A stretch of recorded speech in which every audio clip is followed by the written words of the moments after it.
Olá, pessoal, tudo bem? E aí, quanto tempo, né?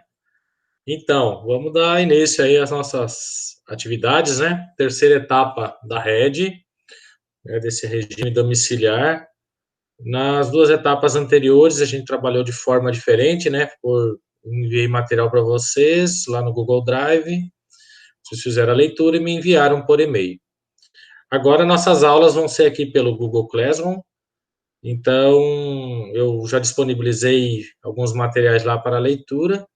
E hoje é essa nossa aula inaugural aí, né? A gente tem 2 semanas para realizar essa atividade. E aí vou estar vendo com vocês aí qual que é a melhor maneira, se vocês vão querer algumas aulas ao vivo e tal, ou somente aula gravada.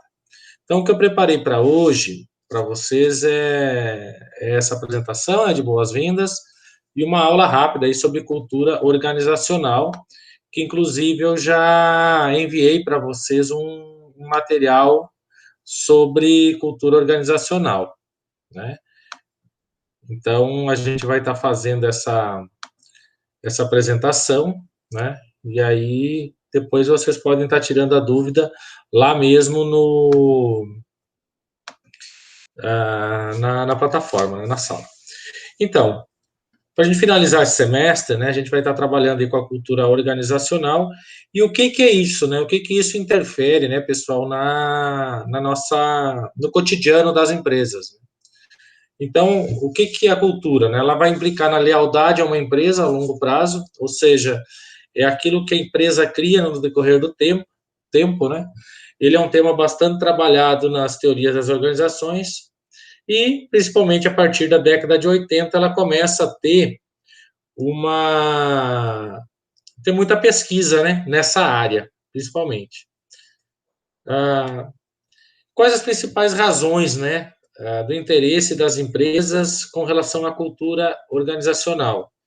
Nós temos aí um declínio da produtividade estadunidense, ou seja, dos Estados Unidos, uma competitividade japonesa, né? As grandes marcas, aí, principalmente no ramo automobilístico, né? Toyota, Honda, em detrimento aí a Ford e a GM americana. E as teorias das organizações têm sido influenciadas especialmente pela perspectiva da gerência, né? Então, na perspectiva gerencial, está tendo essa mudança, né? E o que é a cultura organizacional, então? Ela vai enfatizar ideias comuns, né? Formas de pensar, valores, padrões e formas de trabalho.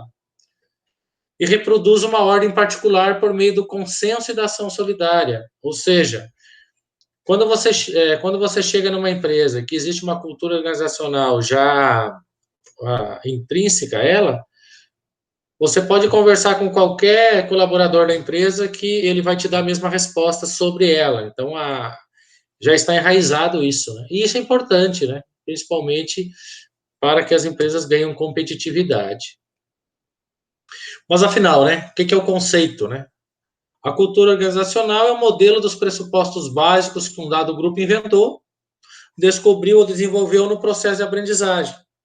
Principalmente para quê? Para lidar com os problemas de adaptações externas e integração interna.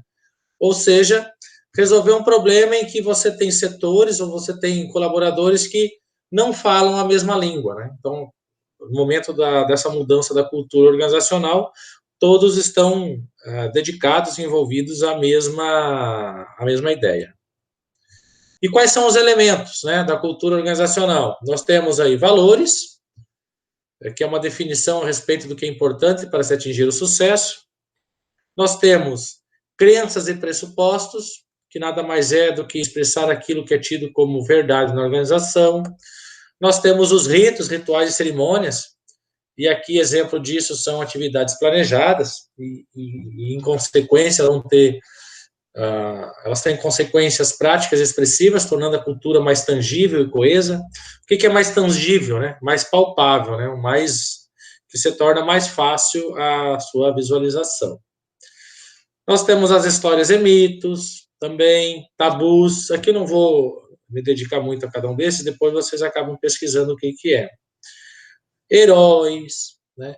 Normas. Aqui é importante, né? O que são as normas? São as regras, e as regras defendem o comportamento esperado, aceito e sancionado pelo grupo.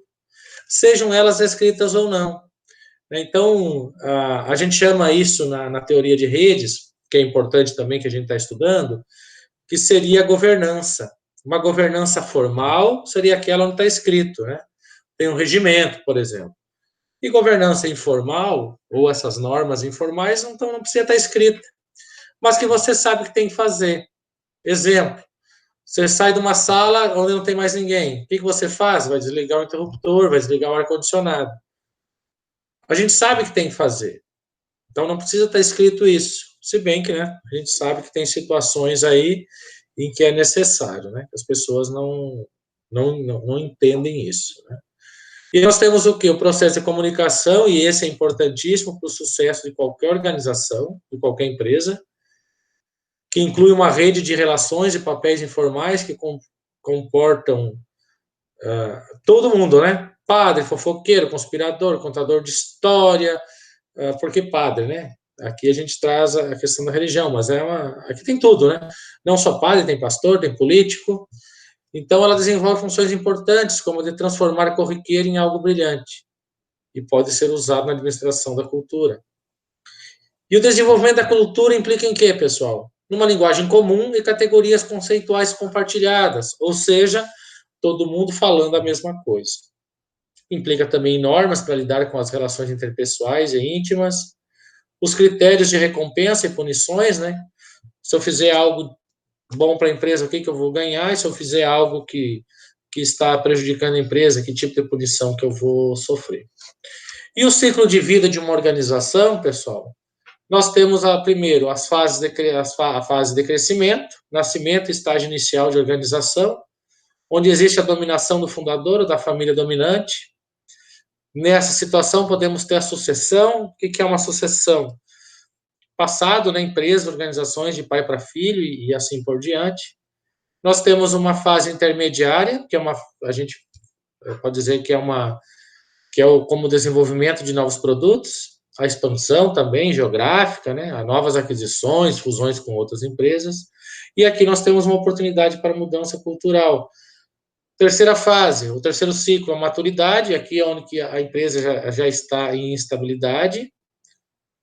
E qual que é o processo aí, depois disso tudo? Resolução de crise. Se a crise percebida coloca em questionamento as habilidades e práticas das lideranças atuais. E aí, depois vocês dão uma olhada nessa apresentação, né? Estou passando aqui bem breve, até para não ficar cansativo para vocês. Nesse processo de resolução de crises, existem várias situações, como, por exemplo, se a crise é resolvida e seus novos líderes são apontados como os responsáveis, estabelece-se uma nova elite cultural, né? Ou a existência de conflitos entre proponentes da antiga e nova liderança, que a gente sabe, né? Nas relações interpessoais, principalmente quando a gente está falando de mudança de chefia, cria-se o quê? Um clima, às vezes, não muito ameno. Mas aí a cultura organizacional, ela vem justamente para aparar essas arestas e para poder chegar num consenso e, posteriormente, isso vai ser um bem comum.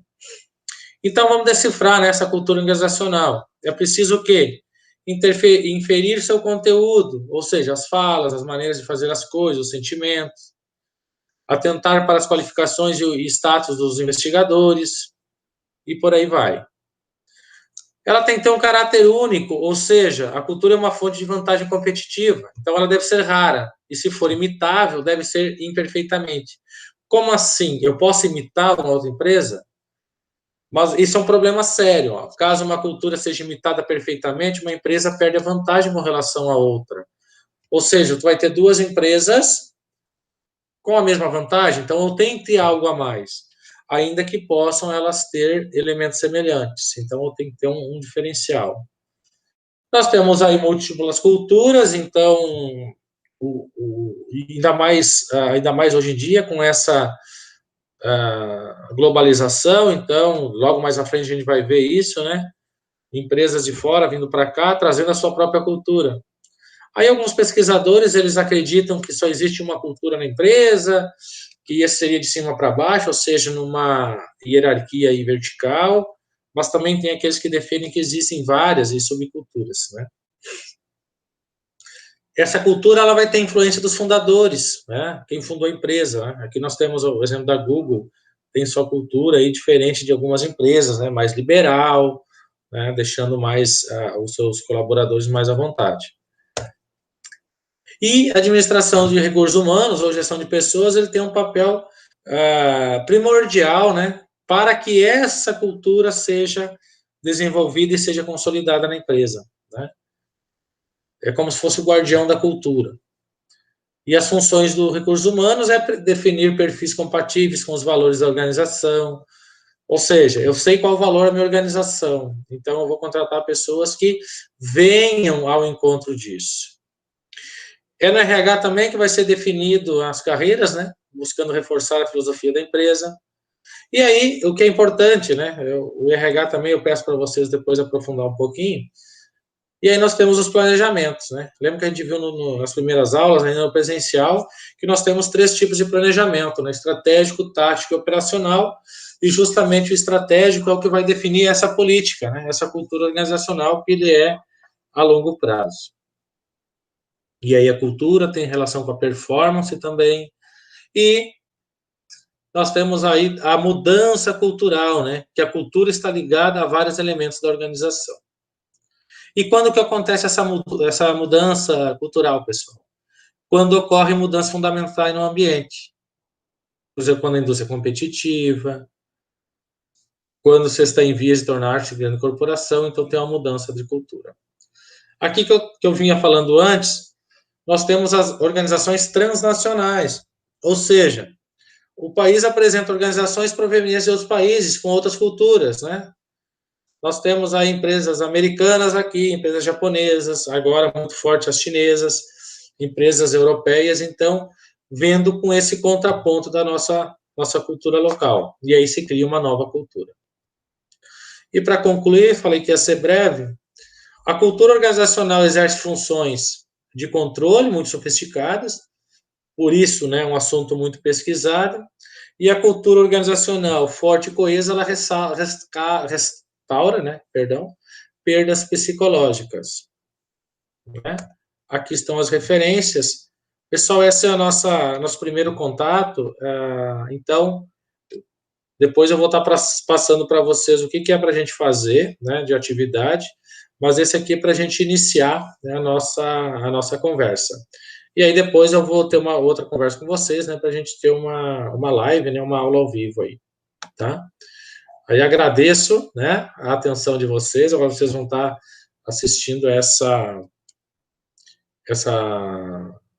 aula, né, que a gente fez, e que vocês fiquem todos com Deus aí, tá bom? Um abraço, até mais.